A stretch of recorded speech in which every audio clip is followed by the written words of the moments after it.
안녕하세요. 하나님의 크신 은혜와 사랑이 가득 넘치는 굿모닝 월요일 되시기를 간절히 바라고 기도합니다. 먼저 찬양을 드리겠습니다. 오늘 우리 함께 드릴 때 나를 향한 주의 사랑을, 이 찬송을요 우리 함께 온 마음으로 하나님 앞에 올려드리도록 하겠습니다.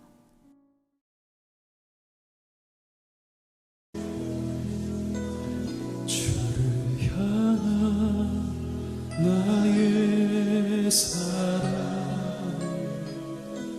주께 고백하게 하소서. 아름다운 주의 그늘 아래 살며 주를 보게 하소서. 주님의 말씀 선포될 때에 땅과 하늘 진동하리니 나의 사랑 고백하리라. 나의 구주 나의 친구. 주를 향한 나의 사랑을 주께 고백하게 하소서. 아름다운 주의 그늘 아래 살며 주를 보게 하소서. 주님의 말씀 선포될 때에 땅과 하늘 진동하리니 나의 사랑 고백하리라. 나의 구주 나의 친구. 부드러운 주의 속삭임 나의 이름을 부르시네. 주의 능력 주의 영광을 보이사 성령을 부르소서. 내 마음 곧 거룩해지도록 내가 주를 찾게 하소서.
이제 하나님의 말씀을 같이 읽겠습니다.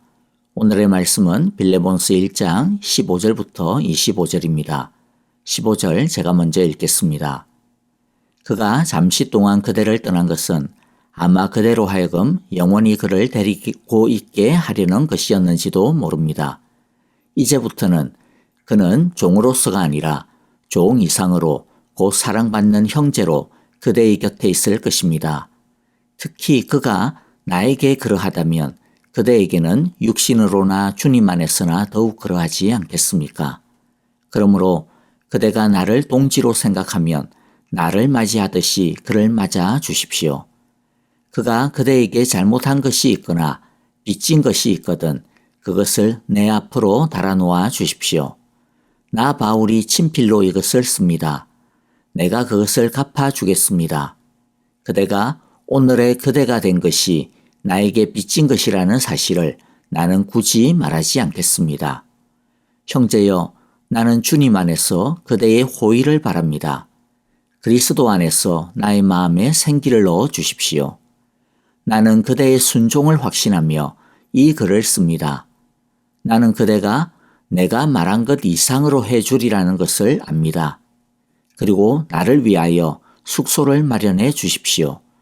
여러분의 기도로 내가 여러분에게 갈 수 있기를 바랍니다. 그리스도 예수 안에서 나와 함께 갇힌 에바브라가 그대에게 문안합니다. 나의 동역자인 마가와 아리스다고와 데마와 누가도 문안합니다. 주 예수 그리스도의 은혜가 여러분의 영과 함께 하기를 빕니다. 아멘. 오늘의 말씀을 통해 우리 각자에게 주시는 하나님의 음성을 듣기를 바랍니다. 첫째, 사도 바울은 빌레몬에게 오네시모를 그리스도 안에서 형제로 받아줄 것을 다시 한 번 더 정중히 부탁을 하고 있습니다.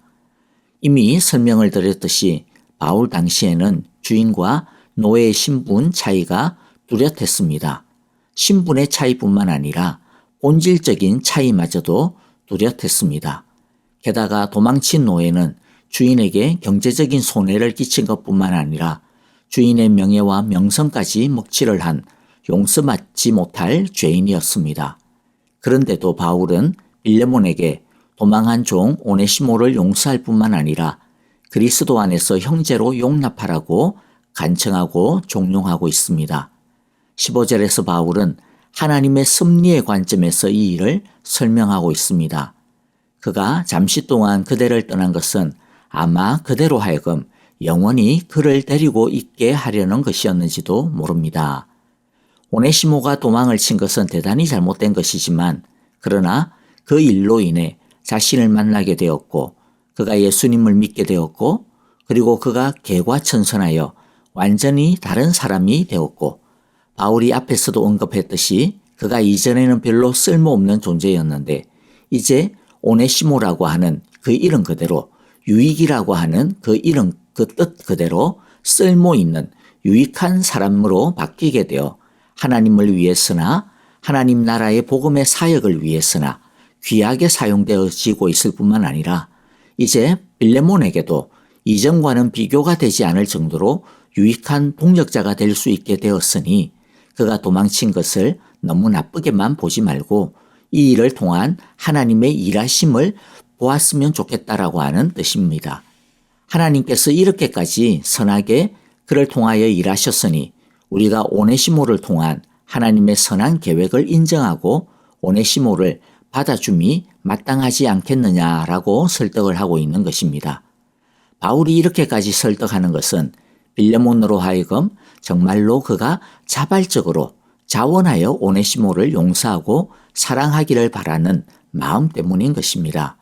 16절에서 바울은 하나님 나라의 복음의 능력에 대해 빌레몬이 다시 떠올리게 되기를 바라고 있습니다. 이제부터는 그는 종으로서가 아니라 종 이상으로 곧 사랑받는 형제로 그대의 곁에 있을 것입니다. 특히 그가 나에게 그러하다면 그대에게는 육신으로나 주님 안에서나 더욱 그러하지 않겠습니까? 바울은 오네시모를 복음 안에서 아들로 형제로 여기고 받아들이고 있다고 고백하고 있습니다. 왜입니까? 그것이 바로 복음의 능력이요 복음의 정신이기 때문입니다. 로마서에서 사도 바울은 복음이란 모든 사람에게 미치는 차별 없이 미치는 것이라고 단언했습니다. 종이나 자유자나 차별 없이 구원하시는 능력이 바로 하나님 나라의 복음이라고 우리에게 전한 바가 있습니다. 그래서 하나님 나라의 복음 안에서 우리는 모두가 한 형제요 자매가 되는 것입니다. 바울이 권면하는 것이 무엇입니까? 복음 안에서 자격 없는 우리가 하나님의 무한하신 자비하심으로 용서를 받고 하나님께서 우리를 당신의 자녀로 삼아주신 것처럼 우리도 복음 안에서 우리가 볼 때 자격 없는 사람이라 할지라도 우리를 받아주신 하나님의 자비하심을 따라 용납하고 용서하며 그를 우리와 같이 하나님께서 당신의 자녀로 삼아주신 것을 알고 그를 그러므로 형제자매로 받음이 마땅하다라는 것입니다. 이것이 바로 복음을 알고 믿는 사람, 복음에 의하여 새롭게 된 사람의 당연한 모습이라는 것이죠. 그래서 단순히 주인과 종으로서의 관계 회복을 뛰어넘어 하나님 나라를 위해 함께 수고하는 형제요 동역자로 받아줄 것을 권면하고 있습니다. 빌레몬과 오네시모 둘 다 바울을 통해 복음을 듣고 믿었습니다. 바울은 영적 아버지로서 두 사람을 화해시키는 역할을 할 뿐만 아니라 하나님 나라의 새로운 질서 안에서 이 땅에서의 관계를 바라보게 합니다. 성도는 예수 그리스도를 참된 주인으로 모시고 각자의 자리에서 그분의 뜻을 행하며 사랑을 나누는 삶을 살아야 합니다. 그리고 바울은 이어서 17절부터 19절에서 빌레몬과 바울 사이의 인간적인 관계의 정을 이야기하면서 오네시모를 자기를 대하듯이 받아달라고 부탁을 하고 있습니다. 사실 바울이 이러한 엄청난 문제를 빌레몬에게 부탁할 수 있었던 것은 단지 하나님께서 이렇게 하라고 하신다. 용서하고 받아주는 것이 옳다. 복음에 걸맞게 살아야지. 이런 당위성에 기반한 것만은 아닙니다. 아마 그랬다면 빌레몬은 어쩔 수 없이 받아주기는 했을지는 몰라도 그러나 진심으로 용서하고 받아주기에는 쉽지 않고 어려웠을 것입니다. 그런데 빌레몬의 이 힘겨운 마음을 녹여주는 것이 무엇이었느냐면 바로 바울의 사랑이었습니다. 바울이 이전에 빌레몬을 전심으로 사랑하고 또 그것을 통해 깊은 신뢰의 관계를 쌓아두었기 때문에 이 용서와 사랑이 가능할 수 있었다라고 하는 것은 비록 그와 같은 이야기가 오늘 우리 빌레몬의 전면에 부각되고 있는 내용은 아니지만은 그러나 매우 결정적인 요소임에는 분명합니다. 빌레몬이 바울로부터 이전에 받았던 사랑, 따뜻함, 그로 인한 바울을 향한 무한한 존경심과 사랑이 오네시모를 용서하고 받아들이게 하는 원동력이 되었던 것입니다. 바울의 모습은 우리가 본받아야 하는 피스메이커의 모습입니다. 우리도 바울처럼 다른 사람들을 화해하게 하고 또 평화롭게 할 수 있는 그런 신뢰와 사랑의 사람이 되어야겠습니다. 바울은 이 편지를 쓰고 또 오네시모를 빌레몬에게 보내면서 빌레몬이 오네시모를 용서하고 받아줄 것이라고 하는 것에 대한 확고한 신뢰와 확신을 가지고 있었습니다.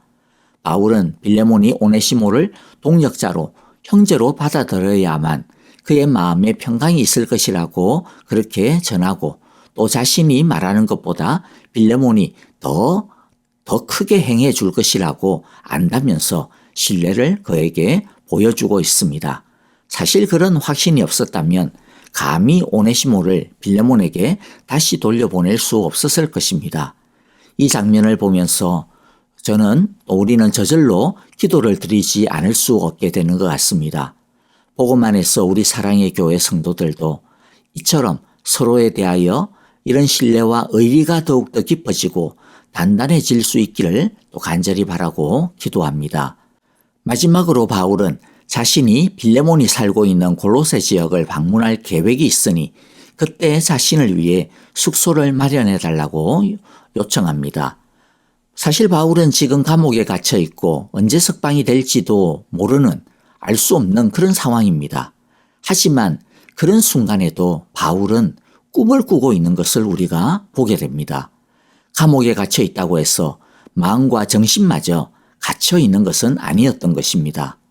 복음은 이처럼 우리가 어떤 상황에 있다 하더라도 사실 감옥에 갇혀 있다라고 하는 것은 어떤 것도 할 수 없는 그러한 상황이 아닙니까? 그런데 그런 상황이라 할지라도 복음은 우리를 결코 움츠려들게 하지 아니하는 힘이 있는 것입니다.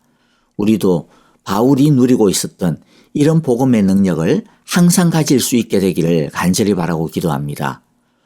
그런데 어떤 사람들은 오네시모도 용서하라고 하고 또 나중에 자기를 위해 지낼 곳도 마련해 달라고 하는 바울의 이런 요구가 좀 지나치다, 뻔뻔하다, 그렇게 생각할 수 있는 분들도 있을 것 같다 생각이 듭니다. 그러나 이것은 바울과 빌레몬 사이에 얼마나 견고한 사랑과 신뢰가 있었는지, 얼마나 사랑과 신뢰가 깊었는지에 대해 보여주고 있는 단적인 증거가 됩니다. 사도행전에 보면 성도들이 자신의 재산을 팔아 구제했다라고 하는 장면들을 종종 보게 되는데 그것은 단순한 도덕심이 아닙니다. 그것은 사랑이 가져다주는 혁명과 같은 모습이었습니다. 사랑이 그것을 가능케 하였던 것입니다. 또 바울은 빌레몬이 하나님 나라를 위해 헌신된 사람임을 알고 있었습니다. 빌레몬이 품은 사랑과 믿음으로 결국 자신의 권면에 순종할 것도 알았습니다. 헌신된 사랑과 믿음이 점점 사라져가고 있는 오늘날 있어서 이 빌레몬의 모습은 우리가 닮아야 하는 좋은 믿음과 사랑의 모델이라 할 수 있을 것입니다. 아무쪼록 빌레몬서를 통하여 우리 안에도 이러한 사랑의 혁명이 일어날 수 있게 되기를 간절히 바라고 기도합니다. 아멘. 오늘의 말씀을 마음에 새기면서 우리 함께 헌신의 기도를 드리기를 바랍니다. 감사할 것은 감사하고 회개할 것은 회개하며 결단할 것은 결단하는 기도를 드립시다. 교회를 위하여 기도해 주실 때에 여러분들 아픈 성도님들을 위해서도 기도해 주시기를 바랍니다. 박정은 집사님을 위해서 여러분들 꼭 기도해 주시고요. 최적의 치료를 찾기를 위해 기도하고 있는데 여러분들 위하여 함께 기도해 주시기를 바랍니다. 박윤경 전도사님, 정계자 전도사님, 노창덕 권사님과 황순건 권사님, 또 이주상 집사님과 한국에서 치료 중인 김윤호 아기를 위해서 기도해 주시고요. 또 여러분들 특별히 오늘과 내일 우리 기도해 주실 분이 있는데 조선인교회에 섬기고 있는 우리 윤영희 사모님이 암수술을 하십니다. 화요일 날 암수술을 하십니다. 여러분 위하여서 기도 부탁을 드립니다. 또 우리 선교지를 위하여 오늘 기도해 주실 때는 도미니카 이광호 선교사님과 사역을 위해 기도해 주시기를 바랍니다. 여러분, 우리 안에도 빌레몬서에서 발견할 수 있는 이런 사랑의 뜨거운 모습들이 매 순간순간마다 우리의 삶의 현장 속에서 나타나기를 간절히 바라고 기도합니다. 안녕히 계십시오. 감사합니다. 영원히 함께하여 주시옵소서.